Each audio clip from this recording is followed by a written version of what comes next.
Good day guys, kain tayo. Pansit habhab kung tawagin. Ay, nilagyan natin ng suka. Sarap to. Merienda time eh.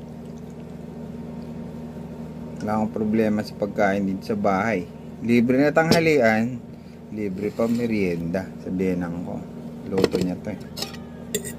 Natin. Yung suka oh. Sarap.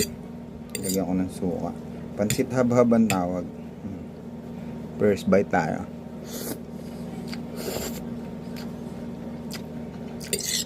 Perfect. Panalo may suka.